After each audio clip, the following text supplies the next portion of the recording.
Ken. Okay, you're good. Okay, we want to welcome everyone to council committee meeting. We'll call this meeting to order.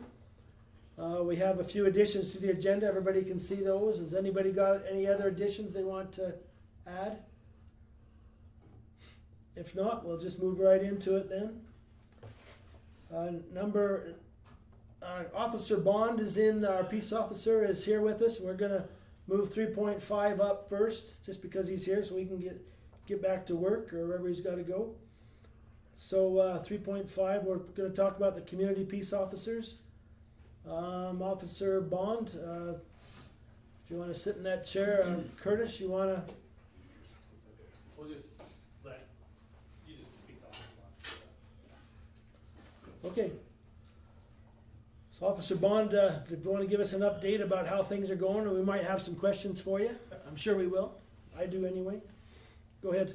So talking about reference to COVID-19 stuff, that increased our workload for the first couple weeks, right? And then after that, it just things leveled off, right? And when I say increase our workload, all that basically did was, yeah, look at this, yes. All basically did was we were doing patrols of the county, of the campsites in the county by Plessis Coots and Milk River. So again, that's all in our regular area of operations anyways, but it didn't take us out of the way. It just created a few more stops along the way during our normal patrols. So I think, I don't know if Curtis, if you attached here, you'll see that all total, the AHS, the COVID-19 created about 70 reports for us. And out of 64 of those were actually, 64 were COVID-19. The other are, sorry? The rest are AHS, normal AHS stuff, that when we're dealing with like unsightly premise or some issues with people here in Raymond. We had a couple calls about it, we helped AHS with trying to get a place cleaned up. That's our regular course of duty. So, I said the first couple weeks it created a little more work, as in we were just busy traveling around the county more. We were doing daily patrols. We're not doing that anymore for the campsites. At one time there was up to 35 campers that were quarantined at any given time. There's none now, right? Actually one left, but he's up in Edmonton. So it's dwindled down. So it didn't take, like I say, it took a little bit of work at first, but it didn't take away from all the other areas. We still were performing our job. All the regular patrols are going on, all calls for service. All that was still happening, right? It didn't take nothing away from us, right? We still focused on our main areas, right? Now when it comes specific to Raymond, right? This year, because of COVID-19, obviously it increased our call volume, but also we're just busier than we were from last year. So we're at roughly 305 reports right now. Of those, 100 of those are still Raymond. Raymond always has been and always will be. It takes up about roughly a third of all our call volume, third of our reports is Raymond, right? You are the bigger town in the area, and that's where majority of stuff happens, right? There. So that hasn't changed even with COVID-19, right? And we actually had no calls for COVID-19 in Raymond, with the exception of the Temple Hill campground, or Temple Hill motorcycle club, which is technically county, but it is, in a sense, it is Raymond, right? And that was only because they were running and we had to shut them down, and then we had to let them know they can open up again because AHS changed their minds and they'd be open. That was the only AHS call in Raymond from us. We had a couple in Milk River. We had one in two in Coots, and one or two in Warner. So we already had like 4 total specific requests from AHS. The campground, that wasn't me doing that. That was us being proactive, as in when this all started with COVID. We got ahead of the game and said, listen, we know people are coming across the border and they're gonna be staying here, we got ahead of the game, we registered them, we made sure they knew all the rules, so that didn't cause any issues anywhere else. And again, that is our area, so we got ahead of the game and did that. So again, that was, like I say, the first couple weeks, things were busier, but again, nothing is taken away from all the other areas. We weren't sick, nobody was off duty or nothing. So question, people have been quarantined in our town? Is that? I know one person. I only know one person that was sick and she self-quarantined. And actually, that came from Greg. Made us aware of that. We had no calls from AHS or anybody. So it's the RCMP that have been visiting these people that have been quarantined. I have no idea. So it's not you. I talked to them and they just said it was an officer and they didn't know if it was you or if it was peace officers, if it was RCMP. We talked to one. That was the one person down we talked to. Okay. But she had never been diagnosed sick. She just had all the symptoms and she self-quarantined.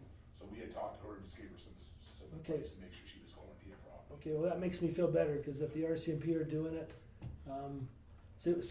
we talked to our province and they won't give us any recognition for enhanced policing with you guys. And it just bothered me to think that you guys were doing the province's work. But if it's the RCMP doing it, then I'm a little happier with that. And that's something that I've talked to the other CEOs about, saying, again, just something that down the road, that they go back to the province, say, the province gave all peace officers all this authority to help out with COVID-19. True. You're still paying, I guess we talked about that, you're paying, you want us to pay all this extra policing costs, but you also have all the peace officers doing the work that Right. they could be doing. So Correct. hopefully down the road, it might help you guys out in the back. Yeah, true, but it just Right. kind of bothered me to think they were having you do the RCMP's work. So I'm glad to hear that. Okay, good. We only, I said, the campgrounds was my initiative from Art, because nobody's doing nothing, these guys are all, nobody's regulating what they're doing, and someone had to do it, so we took it on our own responsibility to do that. Again, because that is our area, and I think it was responsibility we should take. Good. So go back to Raymond, so like I say, right now we're at roughly 100-some reports in Raymond, right? The unsightlies are starting now, obviously the season's changed now, so now the weather's getting nice, so the unsightlies are starting, so that's our focus, obviously, the unsightlies. The boulevards, that's, as you know, that's still extended for a couple more weeks, they were given more time over the boulevards. So as of May 31st, now we'll start enforcing that, whatever Mark hasn't done so far. And then anybody calls for that, we're directing them to Mark, so he can help address that issue and get that taken care of.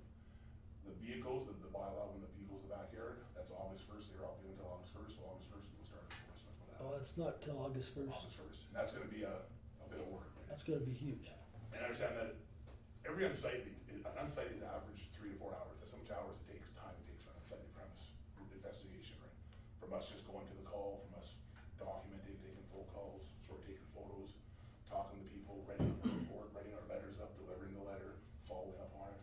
The average unsightly takes 3 to 4 hours, right? More so in the county because it's farther to drive. Right. So that's not, but on average, you're looking at 3 hours for every unsightly, right? So they take a lot of time. Does the county have many? County does not have as many, they have them in Rentham, New Dayton, but they don't have, and they're based on a complaint basis only, doesn't matter. There's only complaint basis only, so everywhere else is complaint basis only now, and then what we see, of course, so. And all the ones that stand out are easy to find, right? So county, that's the way they wanna operate, they don't push the issue that way. Do you have complaint basis on here in, It's both, right, there's complaint based, there's also whatever we see, right? So we have the main ones, any of the main patrol routes that we're down, you can see Broadway, 52, main roads we're driving down, whatever we see, we will action. And then, of course, the complaints come in from either from the town or from the citizens. okay, good to know. So then that's all starting up now. So let's say the weather's changed, we're starting that stuff now. And then and then of course animals, as you know, animals are always, the dog complaints are, they're right up there with the unsightlies, right? So we're at 28. We're at 28, 29, and then there was 2 more today. We had another dog person got bit today again. So we're at 30, roughly 32 dog complaints so far. So last, I don't remember what last year. I know all total last year in our whole area was 150 something, right? So dog complaints they take a lot of their time up, right? So and other than that, the rest is normal. For traffic enforcement, we've only written, I believe, 18 tickets in Raymond. So we do not do a lot of traffic enforcement in Raymond. It's done on the highways, it's done on the outside the town. Certain things will be addressed, obviously. There's been 11 speeding tickets, so we're talking 5 months, so it's one every 10 days, I don't know, 5 days. There's not a lot of enforcement. We give lots of warnings out, and the same as the unsightlies, we're the same way. We do a lot of verbal, we make a report, we give them a verbal before we go to the formality of the letter, right? And then go from there, so that's always that's been the direction, that's the way we always work, right? We always try to work with them first and then, so it hasn't been a lot of enforcement that way for traffic enforcement. That being said, traffic enforcement generates revenue, unfortunately, right? And, we know that revenue is tight, and we know that it's a way of helping the system of constantly running a service, right? So, majority of all traffic enforcement is done on the highways, and we do now have full authority on all the highways, so therefore, Highway 4, 36, 52, and all that, that's all county stuff, so it all comes back to the commission and to the service to help offset some costs, right? Good. Does anybody have any questions for Officer Bond?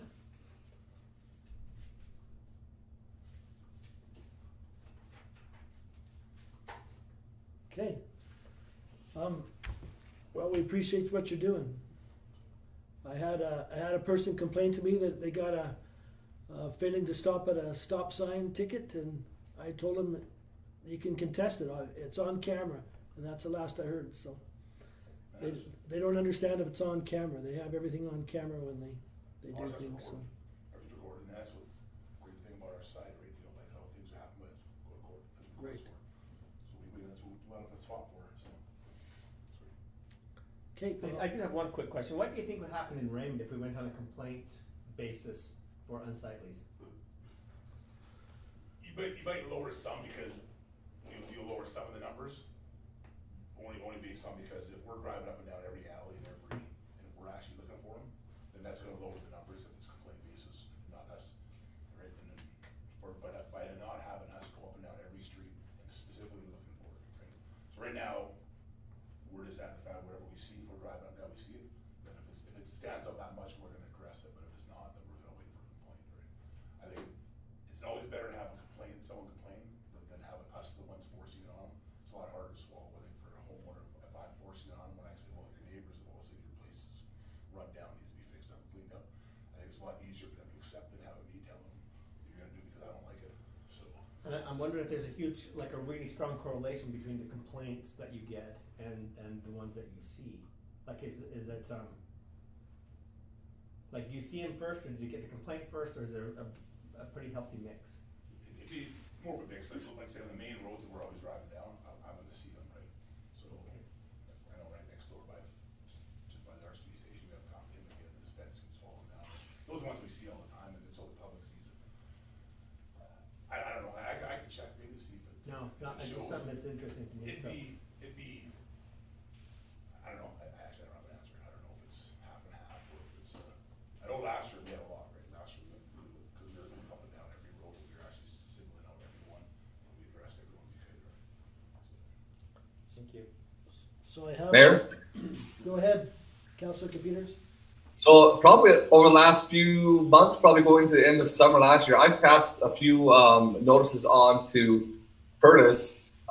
I've had neighbors come, not my neighbors, but neighbors in the community come to me and say, I got this neighbor, they have this issue, but I don't want to get them in trouble because they don't want to be seen as a bad neighbor. So they're coming to me, and then I go to Curtis. I think it's passed on to Sergeant Bond and his staff. I think because if we go to a complaint basis, a lot of people are afraid of turning on a neighbor. So they like to have the ability for the police officers to just see it and then deal with it rather than them having to get involved. Good point. Yeah, good point. Okay, I've had a few people in town that have some specific lots in town that they complain to me about all the time, but I've never said anything to you. But I would think you're after these ones. They're pretty obvious as you drive by. I'm not going to do this say anything more because we're live. And those would be pretty, like say, if those go to the town and the town calls us, that makes it easy, right? Right. It comes from the town, comes from CO, any town staff, and then it's complaint based. It's how we Okay. look at it, so it makes sense. So if someone Mayor? wants to give a complaint, they can just talk to Curtis and they can talk to you.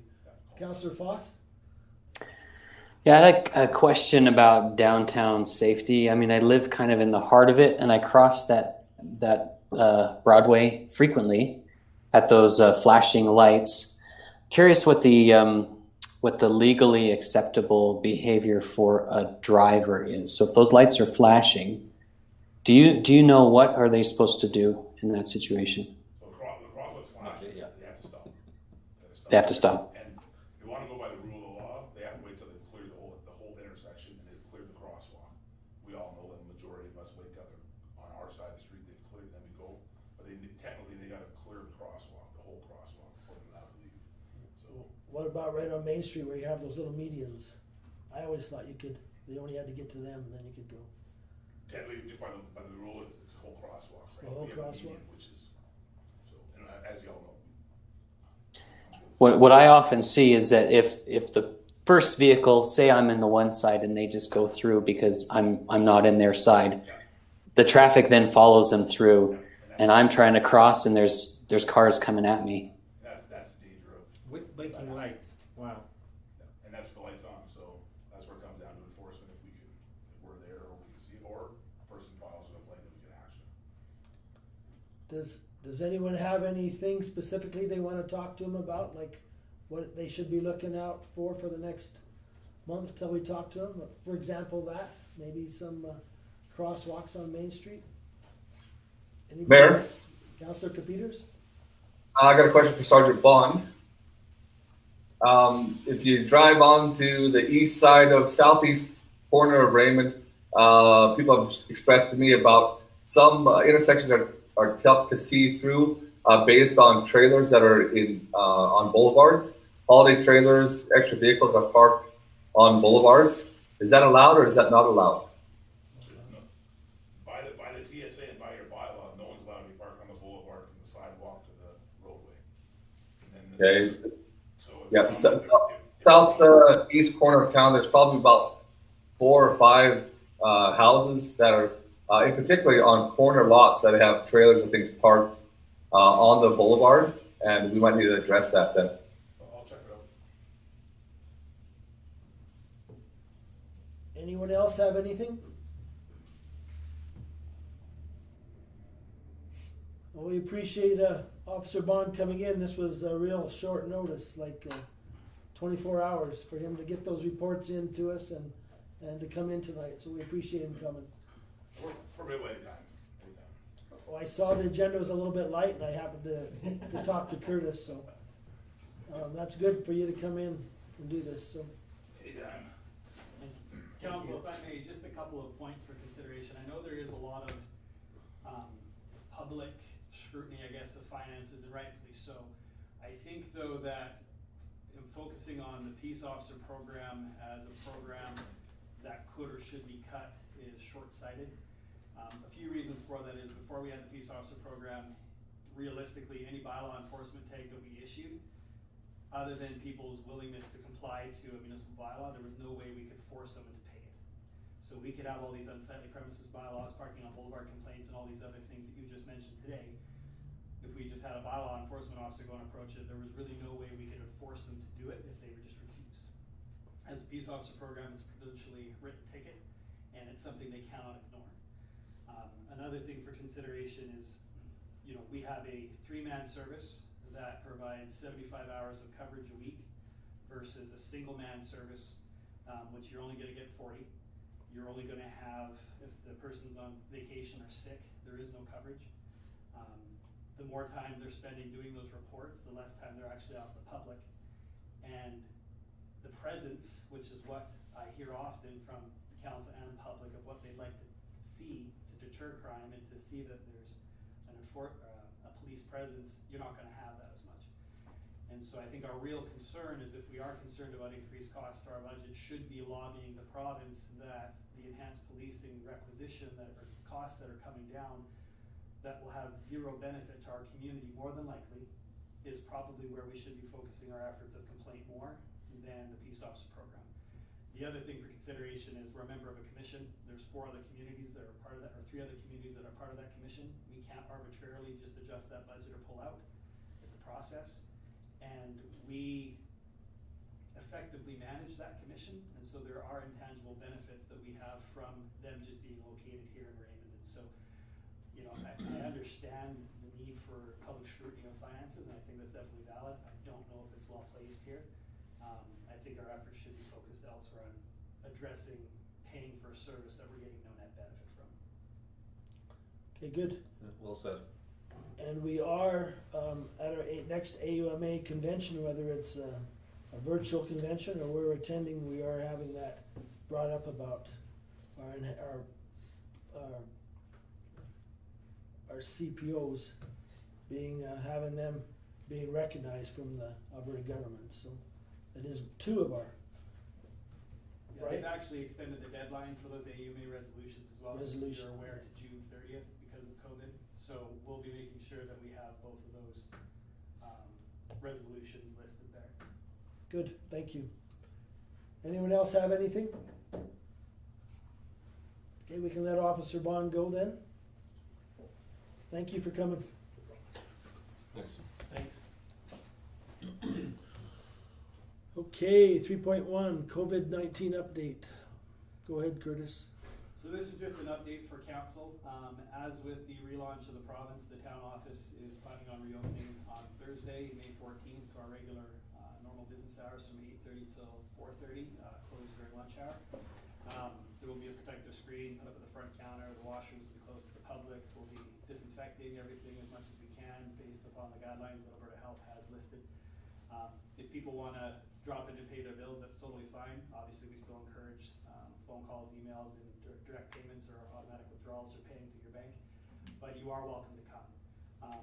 If you are wanting to have meetings, we are still extending some of our staff to work from home for various times, and so if the public is wanting to address a certain member of administration, it may be prudent just to call and schedule a time instead of just dropping in, and we can let you know what day that employee will be in the office per se, just to kind of help as we manage that transition. So I don't know if you had any questions or concerns, but administratively, we'd like to thank the public for their support through this process thus far, and I'm sure everyone's excited to see things get back to whatever the new normal will be. So. Okay, good. Are you putting plexiglass up? Yes, there will be one for the front counter. Okay. Kind of the new norm too, eh? Everywhere you go, you see plexiglass up. Yeah, some type of barrier. Yeah, I guess one other thing we can say on a COVID-19 update, we did have a Zoom teleconference, our Economic Development Office, South Grow, the Chamber, and a couple of other entities with our local businesses. That was very well attended from what I understand, and that link for those businesses that were not able to watch that initial recording is on our Facebook page. So if they are able to go, and are interested, it'd be of interest to go and look at. If not, if they can't find the link, they can let us know, and we can make sure we can email it to them directly. So, do you have any questions regarding the relaunch or COVID or anything else like that we can update you on? Quick question, what about attendance at this meeting? Are you gonna open this up? Yes, as of next week, we will open, the council chambers open to the public again. Limited seating, obviously for 15 people maximum capacity in the room, so it'll be on a first come, first served basis, which more than likely won't be a problem.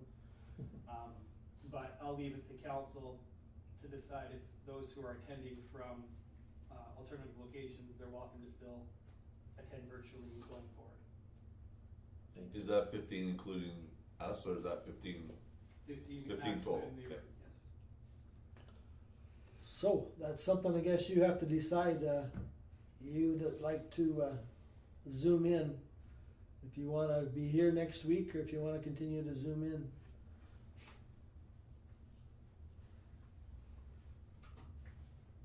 Guess you have a week to decide.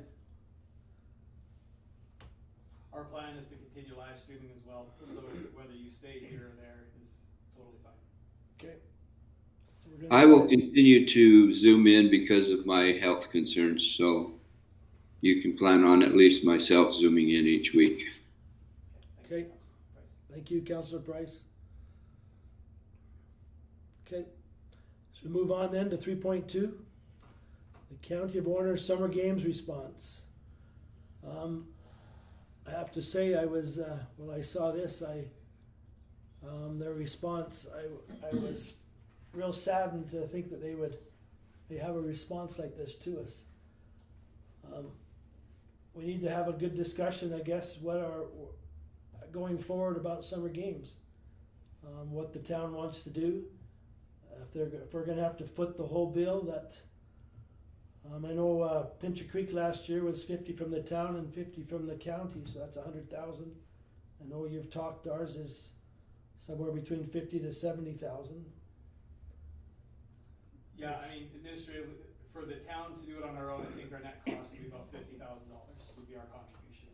Pincher Creek was a little bit more because it was the 50th anniversary, so that's not your typical year. We were planning on $25,000 from the county and $25,000 from the town. So administratively, we still think there's tremendous value hosting the summer games every 8 years. It's a great way to market our facilities, to support all local businesses. You're bringing 3,000 to 4,000 participants and guests to your community. Every 8 years is something I think you can manage and budget accordingly for. I think, especially as council's identified sports tourism as an area that they'd like to market, that's exactly what that is. And so we're obviously open to whatever council discusses and decides, but administratively, we think it's still in our interest to do so regardless of whether or not there's county support. Well, you stretch Mayor? it out, it's really only 6,000 a year, right? That we budget for. That's normal operations that we have for summer games, because we have an employee who'll go around and collect the registrations for the county boards. And so that's something that we can manage, I think, fairly well within our budget. The years we host, which is about every 8 to 10 years, is where there's that additional cost. I think Councillor Foss had a comment. Go ahead. Just going to ask. I don't know if there's any value in pursuing other municipal partners like the Village of Sterling, which is a nearby neighbor, as a sort of a co-host or a partner community that's within the county. But if we can't get the county to partner, perhaps we could pursue those other municipal partners. For sure. So before, I think you talked about writing a letter to the Sarah organization to talk to them about maybe having a different way of financing these summer games, Curtis? I think that should happen. That's a discussion we can definitely have. I'm not sure what the Sarah board's feelings were on that initial proposal, but it's something we can definitely discuss with them going forward. I think though, if the county is unwilling to change their position on this, I think the town still needs to make that determination if we're like to host in 2022, so that if not, Sarah can go ahead and accept applications from other host communities. The decision obviously doesn't have to be made today, but it's something that we should push off for too long. Oh, for sure. Did you want to set a deadline for that date then, when we have to decide by, or? It's up to your discretion. I know there's been talk in the past about just calling it the town of Raymond instead of the county of Warner too. Yeah. Maybe that's something we should do or look at. I think Councillor Capeters, you have a comment? Yeah, I got lots of things I could say on this, and I won't do a whole bunch of that today. But going back to the county warden's letter, it did talk about how they gathered some information from their residents, and their residents had minimal interest in the games. And I wonder if it'd be prudent for us to go out and have our own type survey, whether we put it through Raymond area discussions, because it's kind of is a Raymond and area, and see what the county residents, if they feel they would support this in a different way, to hear the views that maybe they have that we haven't necessarily heard directly from. I've talked with a few people from the county, and they're pretty upset that the county would do this without any consultation. They feel from them. They feel that a lot of them that they may not get a lot of services for their taxes they're paying now, and a couple were concerned about this. I told them that what they could do is contact Randy Taylor or Don or Phil in our local area and talk to them and ask them why the decision was made, why it was, and see if there's any way or any movement that they could get to move somewhere. The big thing about it is that we're not necessarily, it'd be nice to get 50-50 as far as percentage-wise if it was 25,000, but some money is better than no money, and I think that would show that they're looking at the residents in the county. And I remember in one of our ICF meetings, they did mention that they were going to give us or share the results from their online survey with us. And like I said, whether we do our own survey or if they pass on that information, it would be nice for us to know what the results were. I like your idea of having our own survey, to send that out. We have all the people that get water from us, so we have lots of addresses. We could send them that survey that way. Just we have to, our questions would have to be strategically made so we get answers back to see what they're thinking. We don't know about, like you said, we don't know how the results came from that other survey. We know how the questions were formulated. We could formulate our own and send it out too and have our own survey. I like that idea. And again, the frustration is that when I spoke with one of the members from the county during one of our meetings, the big reason why he expressed to me that why they weren't interested in 2020 was that they didn't have enough notice and they weren't part of that collaboration. And in reading the letter from the county, they come right out and say that they don't want to be collaborating, they don't want to be part of a committee. And so that's kind of frustrating when I was told one thing a few months ago, and then they come out with this letter more or less just saying that they don't want to do it, they don't see it's in the best interest of their group, and so they're giving up, especially when it seems like these summer games are carried under the umbrella of the county in which they reside in. So I think I like what Councillor Foss said about reaching out to Sterling, because I would expect that the participants, it would probably majority would be from that Sterling and Raymond area, I think. I'm not sure about Milk River or Warner, what their residents think about this, but we do need to get some people involved and actively engaged with this. I think you could reach out to Milk River and to Warner too. I think they would. I know the mayor of Milk River, I think, should be receptive to this. I'm not sure about Warner, but I think it's a good idea. Village of Coots as well. Village of Coots as well, for sure. Well, I think there's some ways we could go. Is that something we can task you with, to get back to us on a survey? Yeah, Curtis? if council, I mean, Councillor Harker? It's Joan. You know, it really isn't surprising. This is a long-term, ongoing, I'll say problem with the county. And so, you know, just even where they stand is kind of always where they have been standing in the last, 50 years? Okay. For some reason, there's not a lot of cooperation there. So I don't know. I don't even know why we're surprised, but I was a little bit disappointed, but I really wasn't surprised, I have to say.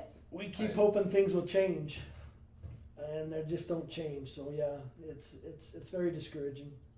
Well, I have to say one thing. When I read the draft ICF, I think the spirit of that goes directly against the last paragraph of their refusal. I mean, it's not, the ICF is not, it's not supposed to allow one party to just poop all over the plans of the other. I mean, we're not supposed to just be able to say no and shut down an idea. I mean, that goes against the whole ICF, in my opinion. It really does.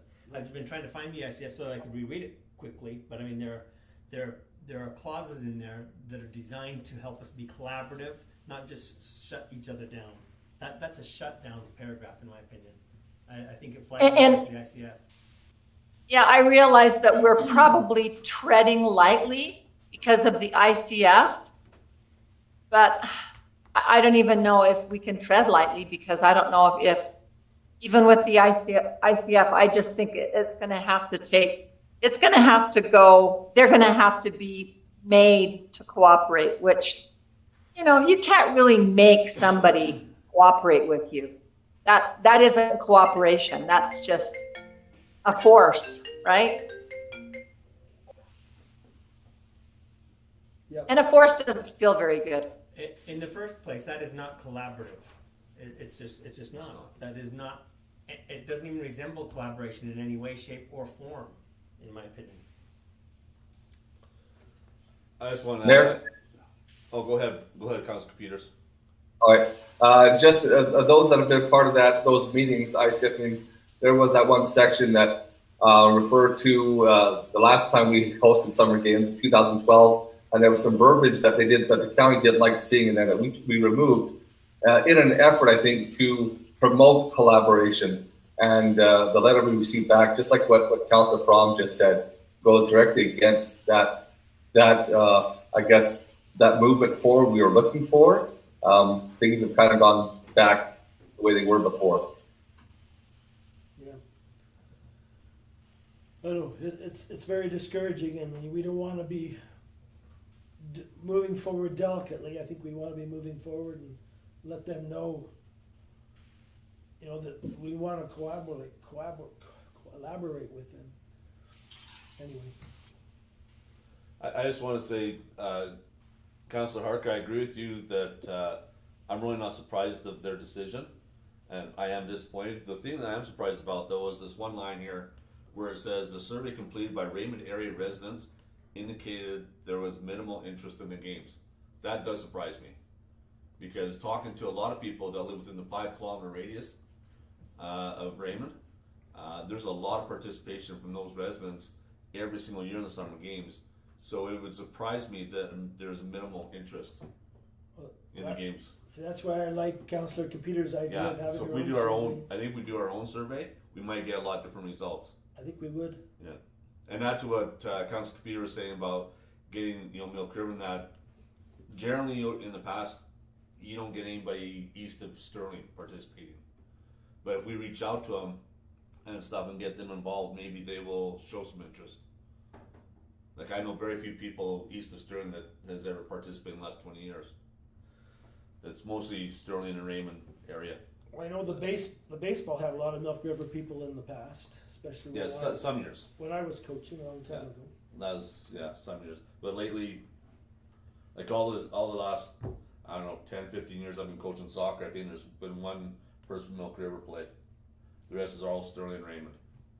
And I know most of the track is all Sterling and Raymond, and the swimming is all Sterling and Raymond, so. Well, But maybe if we reach out to them and explain to them and get them excited about it, maybe they'll get some people down there that might be interested in so participating. I used to coach baseball with the mayor of Milk River's husband, so that's why I'm pretty sure she would be interested in this. Any other comments from anybody?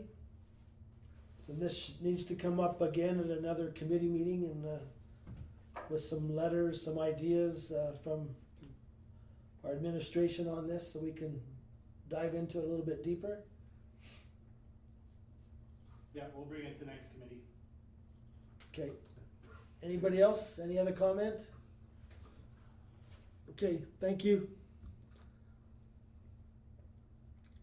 3.3, the CAO's report. Wasn't this awesome?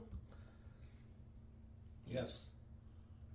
Very impressive, Curtis. Go ahead, Curtis. You want to talk about this? Sure, I just felt that council may be interested in knowing where we're at with the different capital projects that you had funded, and also just to maybe take a minute, there have been some questions about, in light of potentially having a mill rate increase, should the council stop doing paving of a walking trail, and so I might ask Curtis just to go into a bit of detail and explain that the operating budget is separate from the capital budget. We have funds from the province and the federal government specifically for capital projects. If we choose to not spend them on capital projects, they will just sit in an account until we do decide to spend them, or at some point the provincial or federal government will just take them back. And so regardless of all the different projects listed on this page, this does not affect the mill rate conversation. And so if there were members of the public that felt that the walking trail or mowers or those types of things shouldn't be purchased, and that's the reason why we're in the situation that we're in, that's not necessarily the case. So just to kind of go into detail about the capital budget here that's listed, the 200 North Trail expansion from Stonegate Meadows to the hospital along Highway 52, that is scheduled to be going underway within the next few weeks.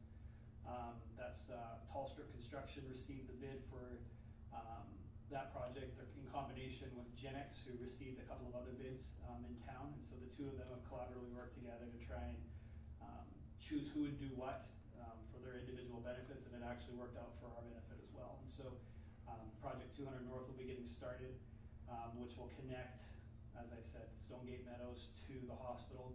If you drive along Highway 52, you can notice a bunch of stakes along the road there. The road will be able, the pathway, I believe, will be about a half a foot or a half a meter from the half a meter south of those stakes. So that can kind of give you an idea of where that path will be.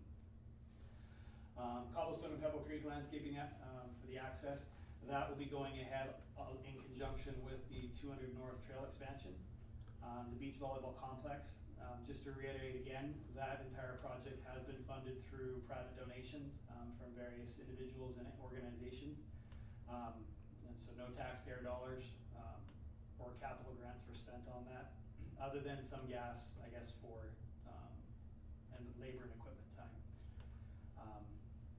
But the concrete walls have been formed. We're placing a concrete pad in between the grass fields and the beach volleyball complex. If you've gone by there, you'll notice there's 4 wooden posts in the ground. There's actually going to be a gazebo built there.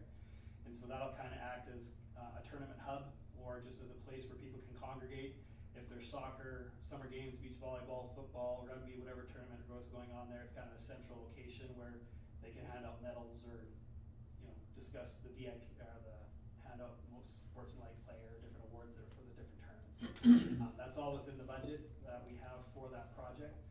Weaving tile, lighting sand, the courts and the gazebo will be installed within the coming weeks.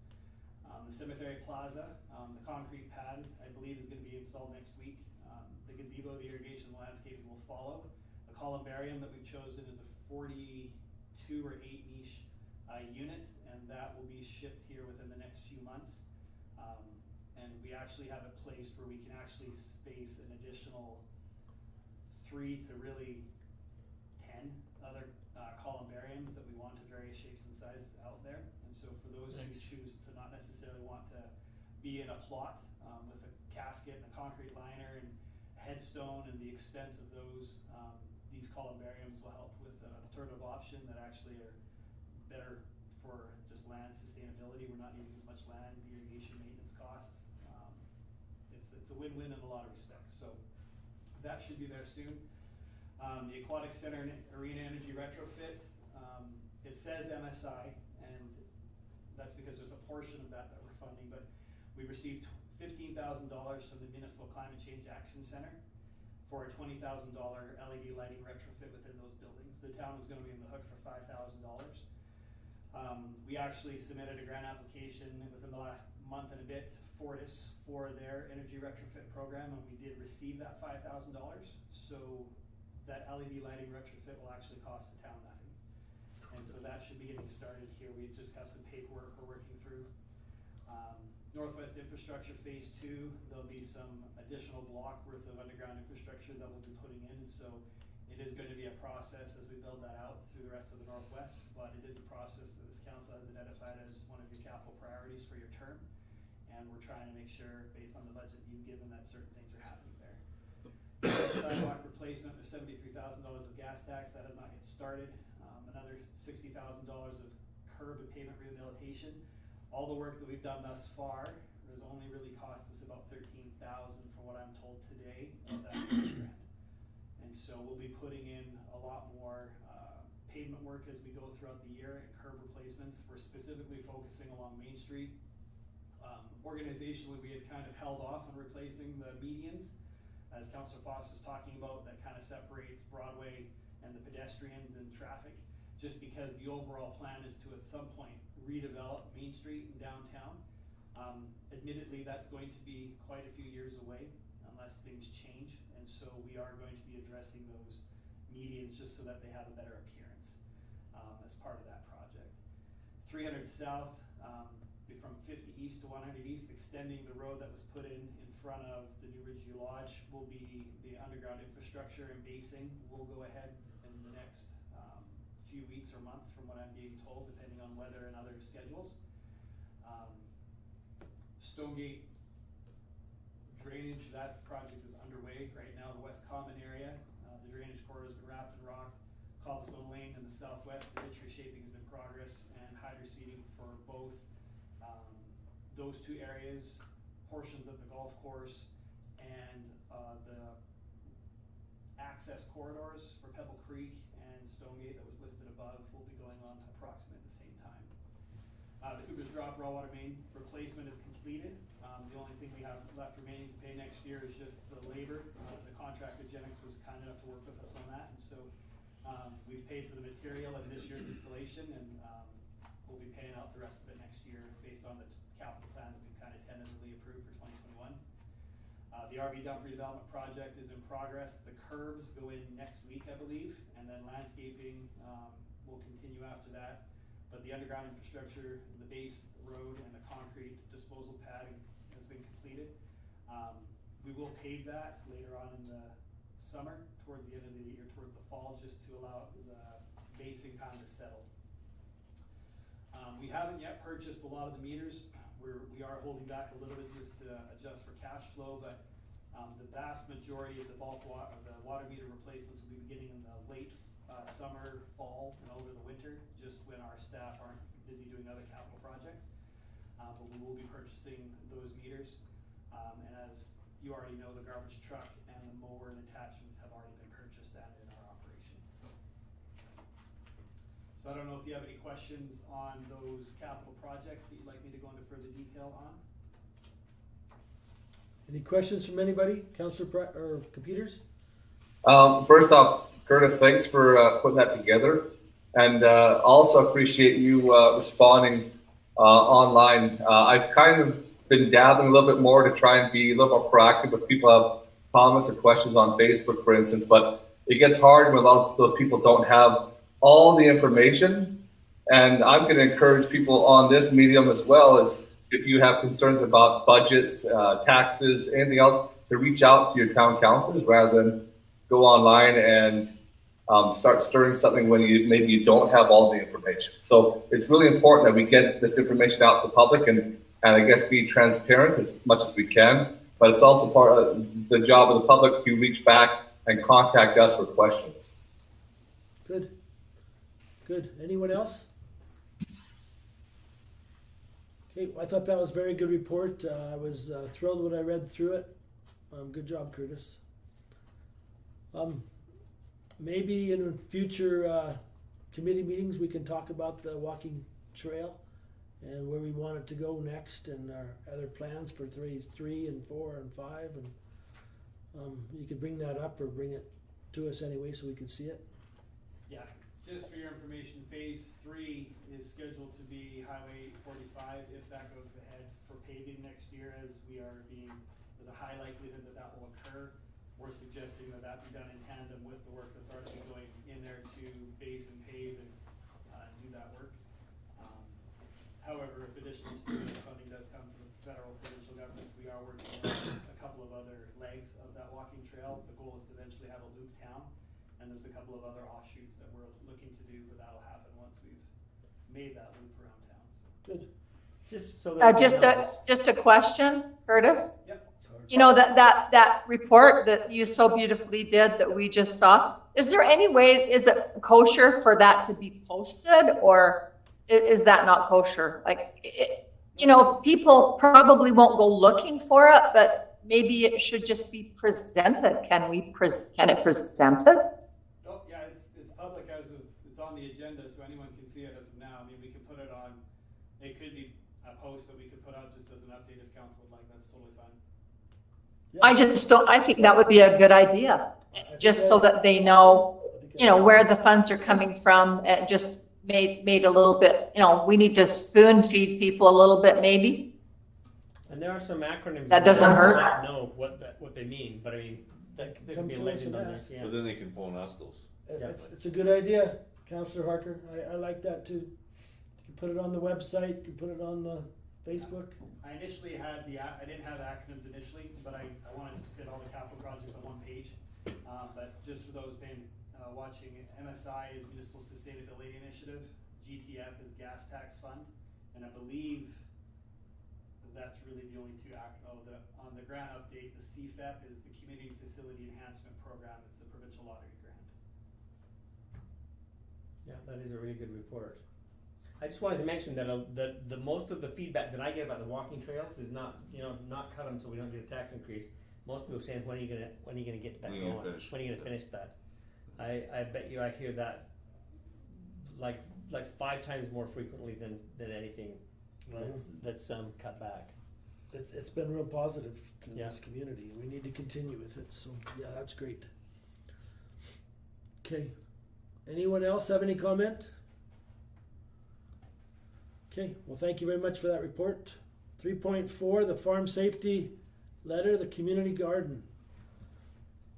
Who wants to take lead on this one? Is that you, Curtis? Yeah, I'll just, Councillor Harker, if I may, just before you go into detail, you mentioned this last week. They did submit a letter, and that's the letter that you see here. Administratively, we just discussed internally if there was a need for perhaps it going through the Municipal Planning Commission, as it's a land use, and it may change the use of that land from what it was intended. There were some complaints about where we chose to put the RV park, or the new RV dump, and that there wasn't consultation, and our argument at that time was there really is no structure or improvement, it's just a tap and a paved road. this is similar. A garden is something that is allowed in a residential area. It doesn't really, our land use bylaw doesn't really address it or not address it. And so we felt that it may be prudent just to, unless council decides otherwise, to allow it to proceed if you're in favor of this, but maybe have some discussions with farm safety of just saying that if the public adjacent to it starts to have complaints about the number of vehicles that are pulling up, and if it's starting to encroach on in front of other people's homes for people parking, that potentially they use the access that's already for the farm safety on the south side of the building, and then walk to the north side of the lot as the access. But administratively, other than that, we really didn't have any other concerns with this application. That's an idea. What does everybody think? I know I've had one person approach me already about having a community garden. There's a lot of lots don't have big lots to be able to have a garden. I know there's some in town, and especially in the north end, have big lots. But Councillor Capeters, you have a comment? Yeah, just going through the letter, I think it's a good idea if there's interest in it. The one concern I do have is the town going to be supplying water for this, or is the farm safety going to donate the water? The town pays for the water at farm safety, I believe, and so it would just be the town's water that would be going towards this. So Lethbridge has some community gardens. Do you know what they do on theirs? Is it?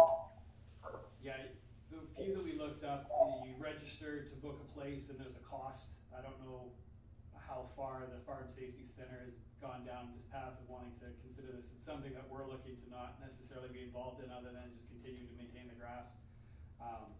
On the location, I think it's let the Farm Safety handle how they'd like to do that, unless council wants us to be involved, but we're happy not to be. Okay, interesting. I actually was involved in the Lethbridge Community Garden one year, and I think it was about $11, for the season. So it wasn't an exorbitant cost, but I mean, somebody has to pay for that water, obviously. So I think anybody that's involved with that is planning on keeping a garden would not be adverse to paying a small cost for water. For sure. They'd have to if it was in their own backyard. It sounds like the water's gonna cost less than the seeds, actually, if it's only $11. Yeah. That was a number of years ago, but it was very affordable, and it was and of course in Lethbridge, you have to drive quite a ways to get there. I think most of the people in that neighborhood will walk there, to hold their garden, weed the garden, water the garden, whatever. So how big? Does anybody have any idea how big Megan is proposing this be? Because it'll grow, it'll evolve, if it's successful. Or if it's not successful, it'll shrink and grow as there's interest. Well, you might want to have other places in town too, as people Yeah. have interest or show interest. It might spawn. I think maybe we should approve it for this year and then review it at maybe the end of this year, because we can't just say, oh, you can do anything you want, because we don't really know what they're going to do yet, right? Well, So it's hard to just say, do whatever you want, because we don't really know what they're going to do. I agree with you, Councillor Harker. I think we should approve it because they need to get going. You got to start planting their gardens now, or it's going to be too late. Yeah, and the whole thing won't evolve if we don't start it. So I mean, Right. we'll have a year's experience with it and see what has to change. And then we can adjust or make recommendations later on. So this should come back to council next week. Curtis? Mayor? We can do that. Just for your information, there's about 0.231 acres of available land on the north side of that lot. There are some trees that they'd have to work around, but that's roughly the size of the area that could be incorporated into that if they chose. So it Okay. could grow to be a pretty big project. Councillor Capeters? Yeah, I guess Curtis kind of touched on it, but I think it might just be prudent to maybe give the neighbors on either side just a heads up, whether it's a letter or something saying that this is what council's looking at doing. If you strongly object, let us know right away. Those roads are fairly narrow, and if you did have more than 4 or 5 people there, that'd be a lot of traffic there. I like what Curtis said about maybe having the park on the south side, which is the parking lot of the Farm Safety Center. And some standards for keeping your garden up too. I mean, gardens can get pretty ugly when they're just. That was my question. Who's if nobody volunteers to take care of this garden, it could get like an eyesore. Yeah. There's our recommendation for next year. We don't do it if they don't Yeah. take care of it. So A huge responsible It's- to take care of it. It kind of sounds like Megan will be the go-to person, so maybe we just need to tell her that it will be her job to inform the people who are wanting to garden, that if they're planning on parking, that it would be prudent for them to park at the Farm Safety Center and walk through. And then they'll know right up front, you know? So does the Farm Safety Center charge them so much, an individual, or do you want it to come from us?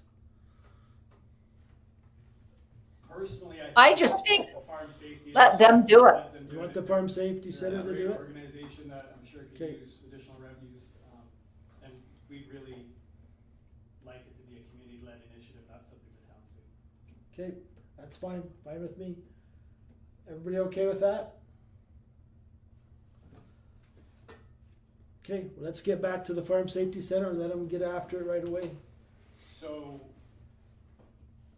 are you wanting this to be brought to council next week? I think so for a motion, but I And think, are you wanting us to reach out to adjacent landowners? I think we need to. I think it's a good idea. I think the one would have already been talked to, but you might as well talk to them again. But I like your idea, like Councillor Capeter says, to have them, if they're gonna go work on their garden, to park over at the Farm Safety Center on the gravel instead of in the street. I think that's a great idea. Okay,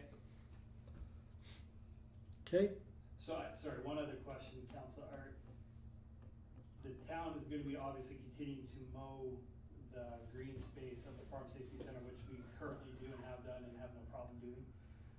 Is council wanting us to be discussing use of water, or is that just a donation that the town is gonna be making to the community garden?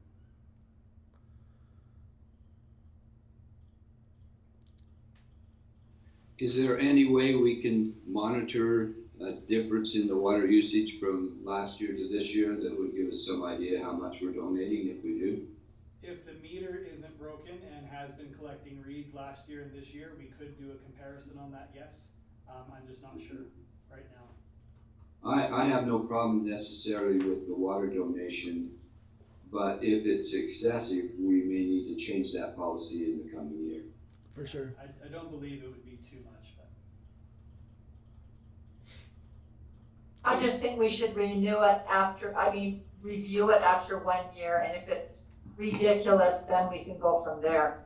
But, you know, we don't wanna spend too much time micromanaging this whole thing. Or make Yeah, some I- adjustments, I agree. I agree. The big thing I guess I'm worried now is, as you're thinking about it, and I guess there's lots of things that could go wrong. There's lots of good things that could happen as well, but you'd hate for someone to come in mid-evening, turn on the water, and it goes all night and ends up flooding out a neighbor or doing some damage elsewhere. So if Mandy's gonna be in charge, to be really diligent and maybe check in first thing in the morning and in the evening, make sure we're not flooding people out.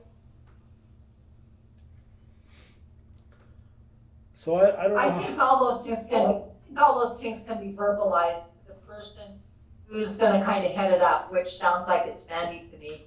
And I think she's responsible enough that, like I said, I don't think we have to do a lot of micromanaging. Megan, Any idea how many people would be invited to be part of this community garden? Are you talking 5, 3, 10? Any idea, Councillor Harker? I have no idea. No idea? I guess we'll know better after they get started. Yeah. Okay. Well, if it sounds like we're mostly in favor, I guess we can have it brought to a motion next week, and meanwhile, they could talk to him about it and try to get some more details. Is that okay? Okay.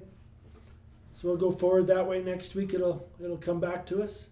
But you can be talking to him or someone. Do you want Joan to talk to him or do you want to talk to him, Curtis? Councilor Harker, are you part of that, group that's kind of? Yeah, I will talk to Laura, and I think we need to tell them to go ahead and get started. They do need to have it dug up. Right. So and they do have somebody coming out to they've already notified them to come out and stake any lines that they might have to avoid. One call. Okay. So Councillor Harker, you'll talk to him, I will. and then we'll talk again next week and make a motion on this. Okay, that's good. I think this is great. Anything else from anybody? If not, we'll move to 3.6, the little free pantries. Councillor Foss, you wanted to comment on this? Sure. This is included, I think, mostly as an FYI, so the council's aware of this. It's a community-based project. There's a handful of people that have started discussing this, and it's sort of come to fruition fairly quickly with several community partners being involved. The idea is to temporarily repurpose the little libraries, not all of them, but 3 of the little libraries that the elementary school put up around town. Temporarily repurpose them as what are called little free pantries. This is a thing that lots of communities do. It's in order to help those struggling with food security, people who can't maybe get a meal on the table in a day.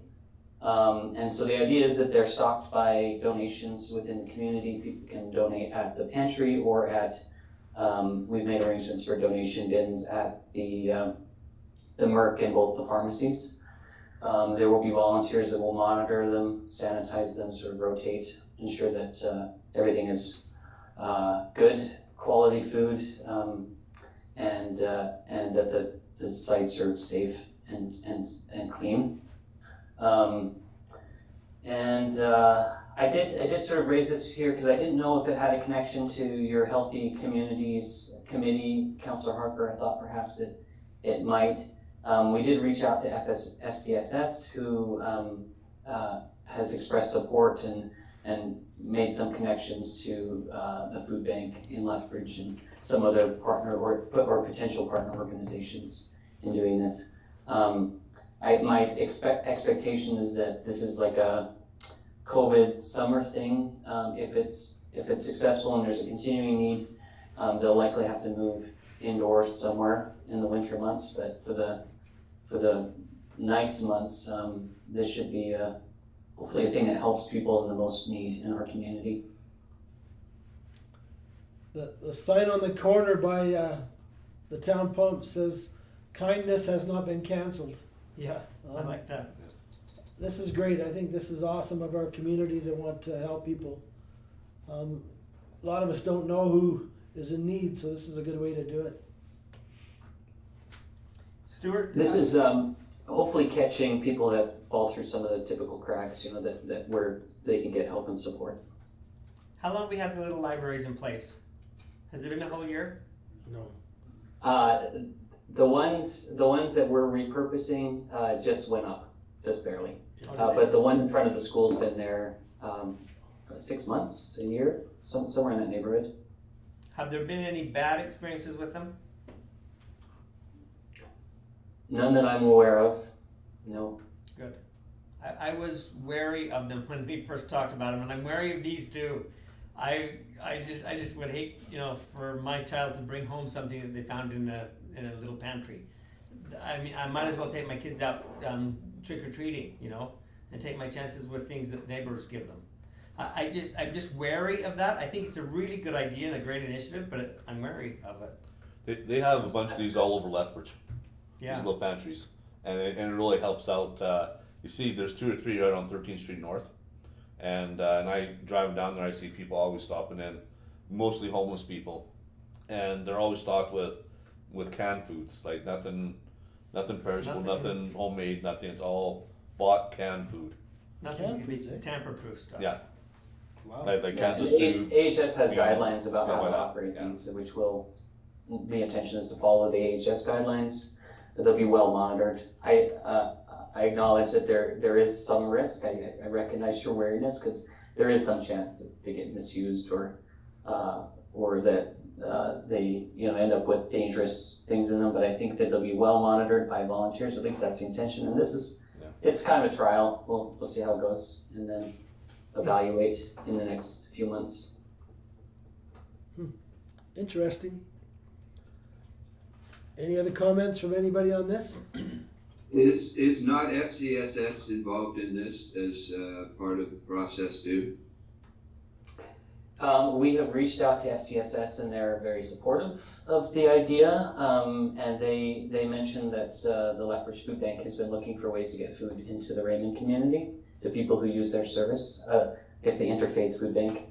So I would say they're a willing partner, but we haven't formalized anything.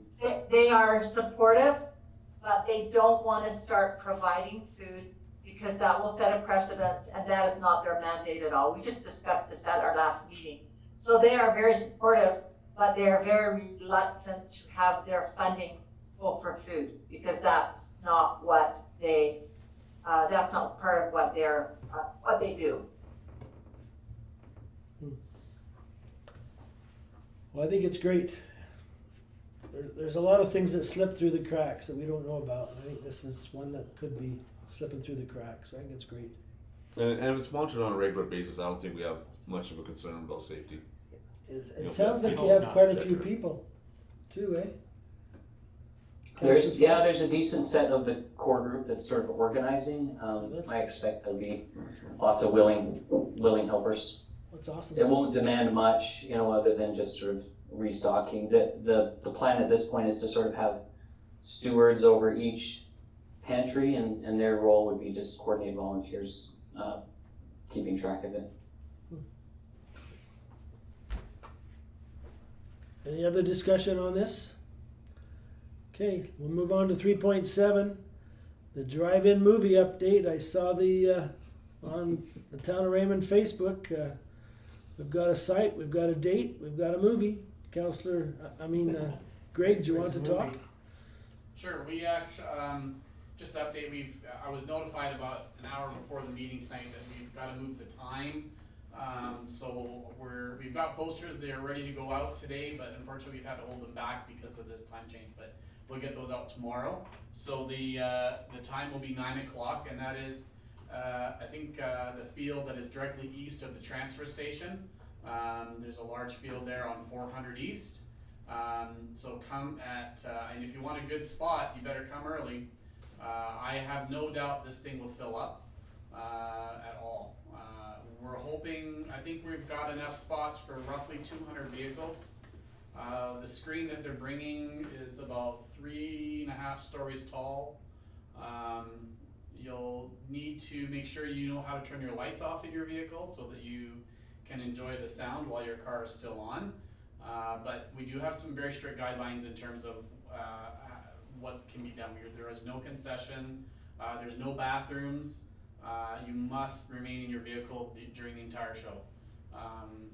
It sounds slightly unpleasant, but that is going to be the case. So it's going to, otherwise it'd be a mass gathering, which we can't have. So how do you get people to park orderly? How are you going to do yeah, that? so we'll have people there directing traffic, and we're going out Thursday to start staking out sort of the rows and where everybody will be. Okay. We're excited for this to see the response, and I know the only thing to add really is that we know that COVID-19 has really hit our businesses hard. I know I'm talking with them really every day. This is hurting them, and so what we want to make sure as from Curtis's brain was to sort of bring this up, and I thought it was genius to have that receipt handy. So from when this post was made available, which is Monday, so anytime between now and Saturday, your admission cost per vehicle is showing receipts from a Raymond business for $20. That is genius. It's a really solid idea. And I'm glad that you put an amount on it. Yeah. Because I was thinking about, I can just go to Subway and buy a $5 sub and take my whole family to the movie, right? So I'm glad there's money. I roughly living around it. calculated how, we charge $3 a head for the theater, so Yeah. I kind of balance out, if you have 5 people in a vehicle or so. Anyways, we're not going to be hard-lined about it. Everyone's going to get in, but we really do want to encourage to skip the trip. Yeah. And this will be fun, and we really want to thank RK Hagee. They own that property that's east of the transfer station. It's a very soft ground right now, as you can imagine. So we're gonna have the peace officers there and a bunch of staff to make sure that people are behaving properly, and we're temporarily good stewards of the land. So going forward, it's going to be fantastic. The movie's booked. We did choose Princess Bride. We felt that of the number of movies that we talked about, something that has a lot of quotes, probably something that everybody wants to go and see. So if you haven't seen it, you've been living under a rock. But if not, come and see it. It'll be fun. So a week. Great. The receipt can be from within a week. From Monday. From yesterday. Yeah, yesterday. Till Saturday. Till Saturday. That's awesome. I thought. Not So even a great. week. Councillor Price. Price here. Just a question, if they have no receipts, is it a $20 admission per vehicle then? I guess we could leave that up to you. Again, I'm not going to be hard about all of this. We're trying to do this in good spirit of supporting our businesses. You can decide if you would like to accept. We can certainly suggest a generous donation if they've failed to bring the receipt. I think you should. People may want to donate as well as give you the receipt. Yeah. Yeah, they sure Yeah. will. Councillor Foss, do you have a comment? I was just asking for clarification. Is it the gates opening at 9 or is the movie starting No, at 9? yeah, thank When you. can people go? Thank you for that. The movie starts at 9, so we're gonna be there a few hours. It's actually, they show up 5 hours, so it's gonna take a while for us to get everything going. But I would suggest, so long as your bladders can hold it, come as early as you can. As early as 8, I'm sure we'll try it. We don't want to accompany, my crew will be there. We'll have some volunteers there to try to make sure everybody's safe and well positioned. But what I don't want is people hanging around, running around while they're waiting. So I'm trying to make sure that we don't want to have AHS come down hard on this. We want this to be a very positive, a safe event for all. So I guess it's use your judgment, but if not, we've got people there to remind people what the rules are. Is the gate through those wood gates? Yeah. Good. Does the Chamber of Commerce know about this? They sure do, and Awesome. they're excited about it. Yeah, they're very excited about it. We have a meeting tomorrow. The Chamber of Commerce is having their meeting. We're doing a kind of a business check-in tomorrow, just to sort of see how things are going. But they're, the businesses that I talk to really are appreciative of the acknowledgement of the hardship that they've been under by, encouraging some of that local spending. Excellent. Good. So just to reiterate, 9 o'clock instead of 8 that was previously advertised, and we'll just say again, thank you to RK Hagee and company for their generous donation and their commitment to our community. So it's not even dark till about 9:30. You know that. About 9:10, so is what I was told. Last night at 9:30 it was pretty light. Well, yeah. If we start too late, we'll be there all night. So I am pushing it just a hair. Okay. Just a hair.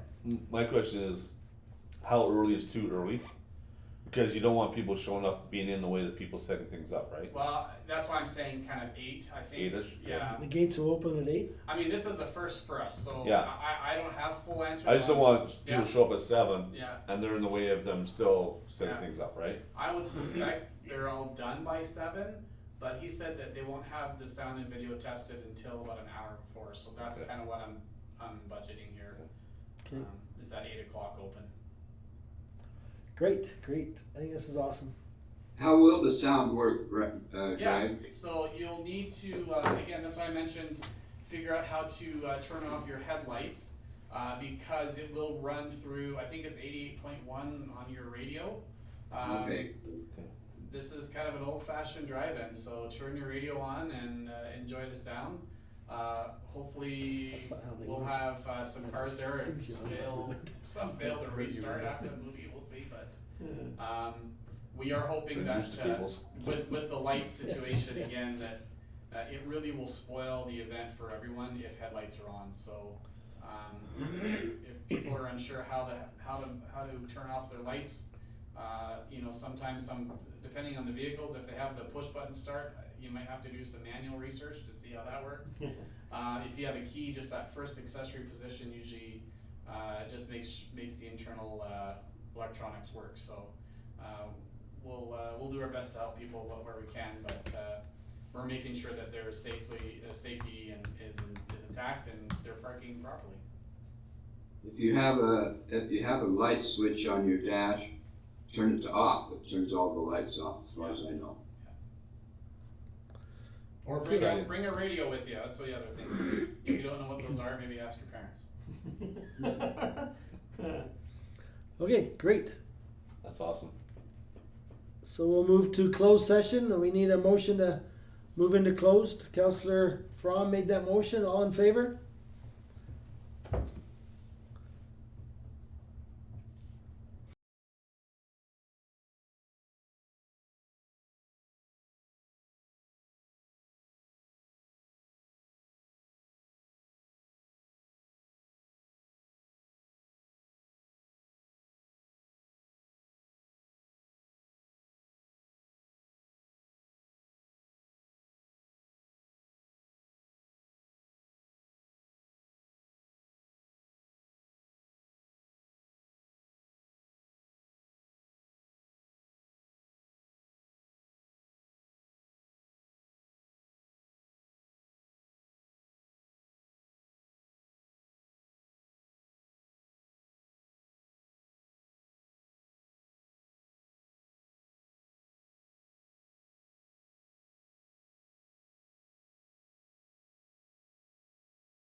Okay, Yep.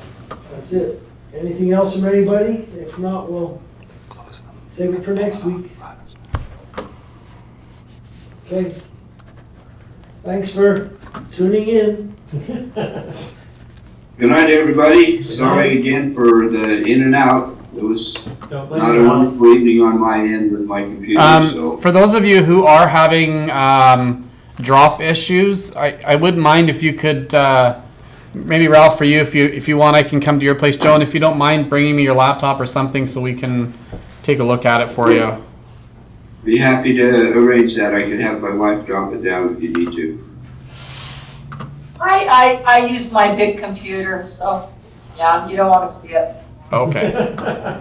Hey, I'd kind of like to see your hair, Joan. Yeah, for sure. I'm sure you would. Not happening.